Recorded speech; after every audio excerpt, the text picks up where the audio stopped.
Okay, my name's Zakashi guys, and in this video here we're going to be doing a should you summon for the new Legends Limited Super Saiyan God Goku. This is going to be a unit that has caught a lot of people's eyes, I definitely know that, but times are tough right now because they literally started the anniversary of Gogeta and Vegito. So I know Chrono Crystals aren't necessarily the highest, maybe for you they are, but I'm here so you can get the information on whether this banner is worth it for you or not. The unit does look good, his animations in my opinion are the better ones out of the two, but his kit we'll have to discuss in this video, so I don't need to be doing no more talking. Let's get straight into this. Now this segment here is just going to be a bit of advice that you should take regardless of what banner you're summoning on, but specifically in this part 2 you need to know there's some things that you should bear in mind when going into any banner. So the first thing I'm going to say is you should know that this is not the only part that's left for the anniversary. There's at least one more character that they're going to be dropping for this anniversary. That's also hinted at the fact that they're dropping a Giblet Sparking Dark unit in July, and that one extra unit we're very likely to get will be an Ultra. Ultra rarity characters are very dangerous. You guys have already seen Ultra Super Saiyan 2 Gohan, Ultra Golden Frieza, so you can expect it to be high value, and in the anniversary it's going to be super hype. For example, last year they dropped Ultra Vegito Blue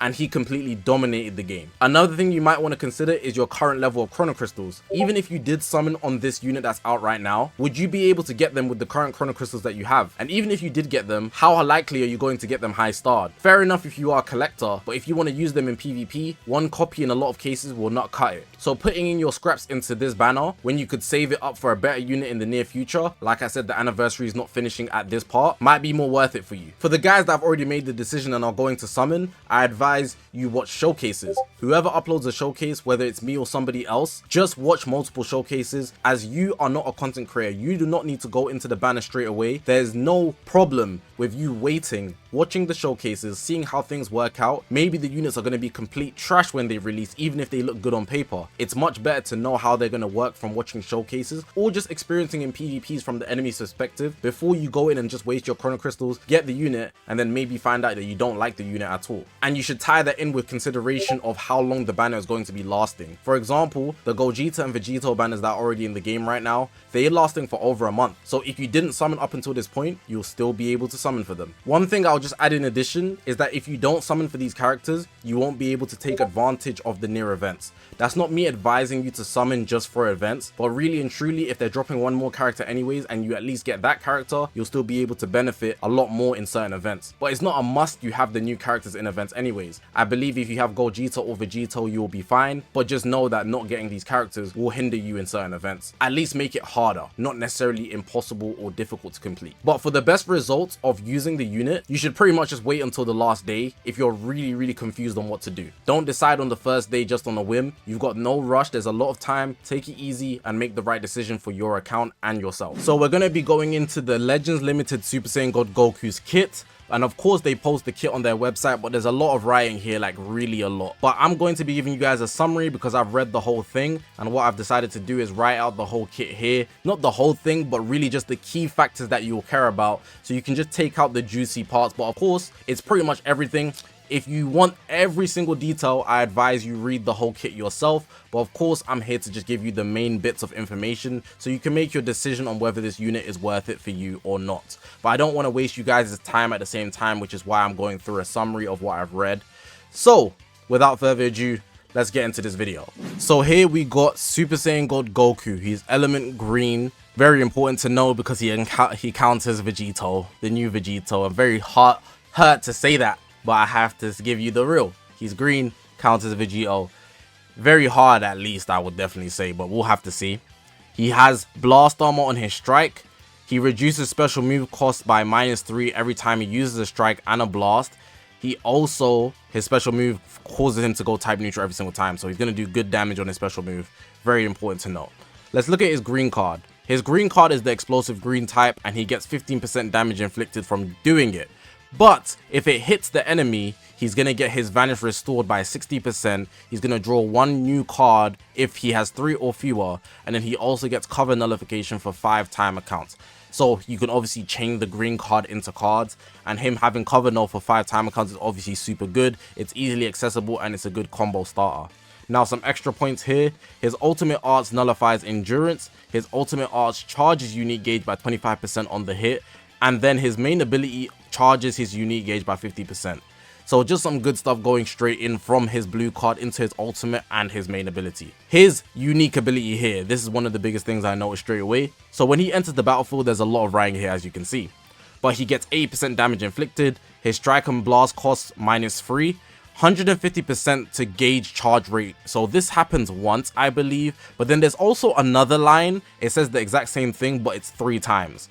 So I looked at it, I was kind of like, okay, I guess for the first time you're getting 300%, but then for the other 2 times you're getting only 150%. That's how I took it, but cool. Here we have reduces impact and explode damage by 10% for 5 timer counts. Type neutral for damage sustained, so the damage he takes if it's against purple that's hitting him, he'll be type neutral. He's also immune to abnormal conditions for 10 timer counts. This can happen only 1 time. And then he seals special art for 3 timer counts. This is all just on him entering the battlefield, by the way. Next up, we got here his vanish gauge restores 10% and 5 ki every time you use a strike or blast. So using a strike or blast, if you used your vanish already, every time you press a strike or a blast, you're going to be getting 10% every single time. So let's say you have 0% on your vanish gauge, 10 cards to get it filled all the way, maybe 7 cards, and then you can just weigh it out enough to just vanish again instantly, which is dope.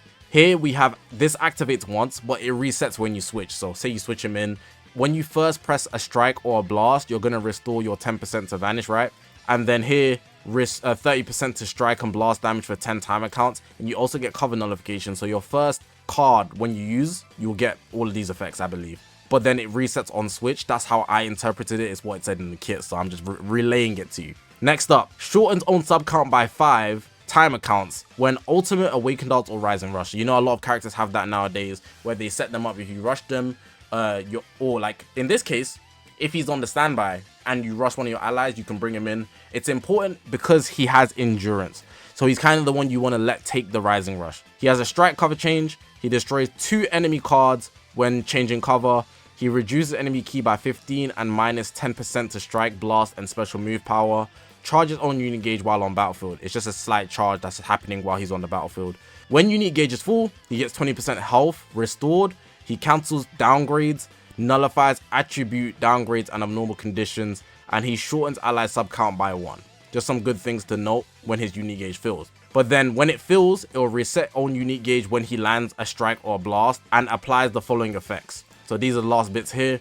He gets ki 30 ki, 70% damage inflicted, which is uncancelable. He gets draw speed by 1 level, type neutral for 5 timer counts, and he's going to nullify enemy reduced ki effects. Anybody that takes ki off some BS, it just won't work.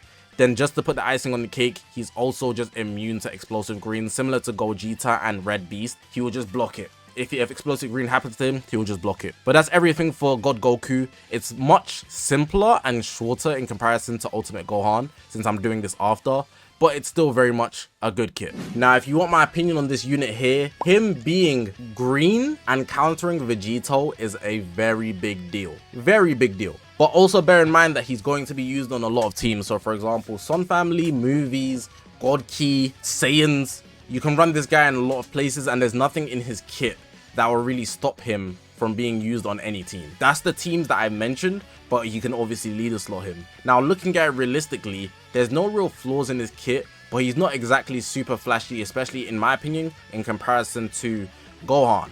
I think Gohan stands out just a bit more, but this guy here can do a lot. So he's not to be slept on. I think he's going to have high firepower if you summon on him. And from what I read, it seems like he might be a bit star reliant, but that's just my assumption because we haven't seen him in PvP yet. We don't know his stats. He does have good factors. For example, the explosive green is a great combo starter, and having him on your team for Son Family is obviously going to be a good run, but I think that's not his intention because on Son Family, Ultra Super Saiyan 2 Gohan exists and basically can run the same way. This guy does have Vanish Restore in his kit as well, but I don't think Son Family is going to be the main team for him, even though he can be run there. I think he's more so intended for God Ki because God Ki doesn't have good options at all right now. We're looking at their options. They have what? CMZ, Ultra UI. We're missing a few pieces after that. Ultra Vegito Blue. These guys, their Z abilities aren't even like meshing the best way as well. They Zenkai'd, I mean, they gave a plat to Blue Vegito, so it's like, okay, is this going to be a team you want to build? I think they're going to try putting up their stocks for God Ki.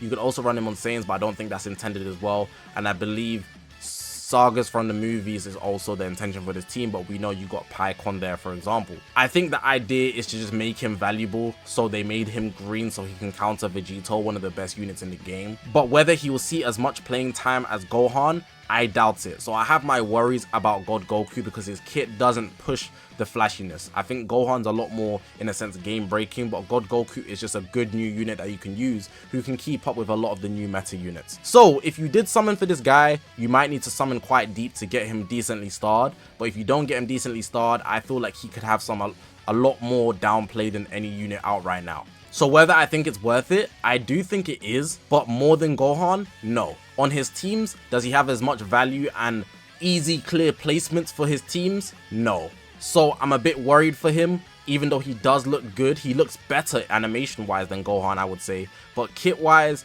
I have to really process it a lot more harshly. So I'm not saying he's bad, I just think there's going to be a debate of whether he's genuinely valuable in the game or he's just valuable because he's a new unit. Now, you want to know whether I'm going to be summoning or not on this banner. You want to know my opinion on what I'm going to be doing. I'll be honest with you. I don't know. I generally don't know. I'm in a position where I do not know what I'm going to be doing. For most cases, I do have a straight decision, but this guy's kit has kind of shaken me because I really liked his animations. I think his animations are the best out of the two, him and Gohan. Definitely has better animation, but besides from that, he, in my opinion, from what I read, has the worst kit. It's not that his kit is bad. I need to emphasize that. I'm not downplaying him at all. I'm just saying Gohan from the read is better. But if it's a unit that I could get, I would probably use him long term simply because he's a Goku. So for that reason, I guess he could be valuable to me, but I don't want to push to summon for him because I know the Ultra at the end of the anniversary is what I want. It's where my heart is. So I'm really thinking about it for the longevity of what I would use. I summon mostly based on preference. For example, Pycon, when he first released, people weren't fond of him. Even I wasn't. But I still summon for him just because he's a fusion warrior and I like fusion warriors. Goku's a unit I know I'll continuously use, but at the same time, there's a lot of units like that I've summoned for that I stopped using quite fast. For example, the new Legends Limited Super Saiyan Goku. So I think for the most part, I'm more leaning towards skipping just because there's an Ultra coming out soon. But that's not to say this unit is bad. I think it's a unit that you could summon on and get value out of. But just for me personally, I'm more leaning towards skipping. But I will say, if you do see me with Super Saiyan God Goku, I folded. That's the game. Maybe money started growing on trees and I was just able to get him. But that's not me advising you to summon for the unit. I'm just more so stuck on the Ultra that's going to be coming out. If there was no Ultra, I would go in on this banner pretty much straight away. But yeah, that's what I'm going to be doing. Take that how you will. Do as you please with that information. But that's going to be it for the video, man. Hopefully you guys did enjoy this video. Let me know what you're going to be doing for this banner. Are you going to be summoning or skipping? Are you waiting for the new Ultra? What decision are you going to be making? It's a very tough one, I know, but you gotta make one, man. But hey, I'm looking forward to the experience of using the unit, or seeing the unit rather, in PvP. It is a good looking unit, so we cannot complain either way. But hopefully you guys did enjoy this video. If you haven't already, make sure to press the subscribe button. We're on this grind to 100,000 subscribers. I appreciate you guys for watching, man. My name's Zakashi, guys, and I'll see you guys in the next one, man.